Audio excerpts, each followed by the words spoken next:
There ain't nobody here but us chickens. There ain't nobody here at all. When you go to buy eggs, there are so many choices. And in my opinion, the best eggs come from happy chickens, like these girls here, hey? Their home is the only RSPCA approved egg farm in South Australia, and it's right here in the Clare Valley. It started off in the 1950s as a bit of a hobby for the Rohdes family of Tarlee, and now 3 generations have worked to grow and expand the business at Rohdes Farm. 1 in every 5 free-range eggs laid in SA comes from this property. But for John Rohdes, it's not about quantity, it's all about doing the right thing by the birds. So, this looks like a resort for chickens. Yeah, I guess it is, Callum, because they have the ability to be inside, and then when they get let out in the morning and away they go, they can range and be happy and have a lot of fun.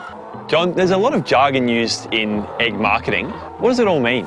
Well, there's sort of 3 systems, Callum, which is cage system, barn lay system, which is when they stay in sheds, and free range, which is what we've got here, a genuine 1,500 birds per hectare. So this is probably the one that, you know, has a lot of the appeal because birds are out roaming happy and enjoying what they're doing. So what exactly do you feed the chickens? Mostly wheat. Wheat's a large part of the ration, and that's all grown on farm here. So, you know, basically it's from farm into the system.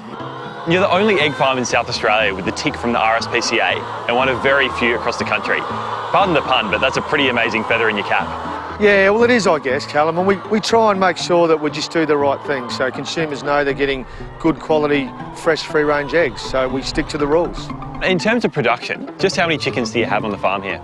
Well, there's 8 sheds, Callum, and each shed has 5,000 birds, so that's basically 40,000 birds, of course. And with that, we're sort of aiming to get about 32,000 eggs a day.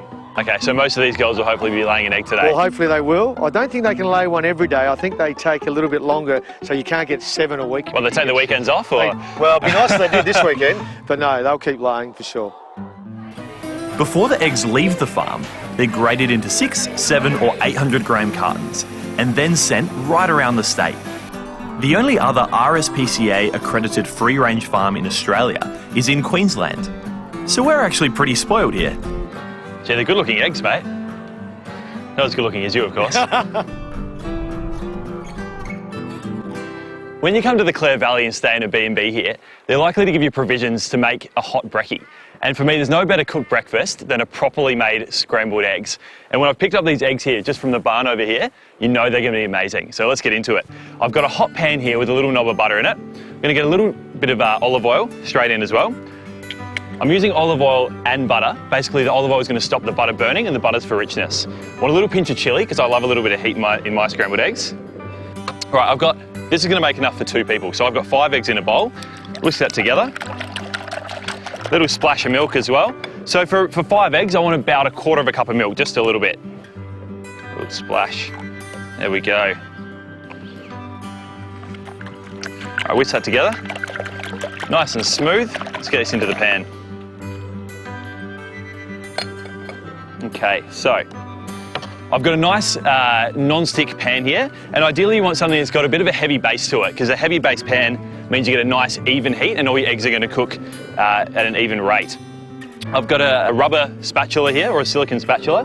You basically just want to start folding the eggs. Once they start setting on the bottom, start gently folding away until you get these nice sort of soft pillowy curds. I remember my sister, when she used to make these, she'd cook them for about 15 minutes until these little nuggety balls. No good at all. You actually want to take your eggs off a little bit before you think they're ready, because eggs actually keep cooking after you take them out of the pan. So you want to get them to about 75% done. Great, so after 2 minutes or so, this is what the eggs look like. I'm just going to give them a little season of salt just at the end here. Spoon that over some toast.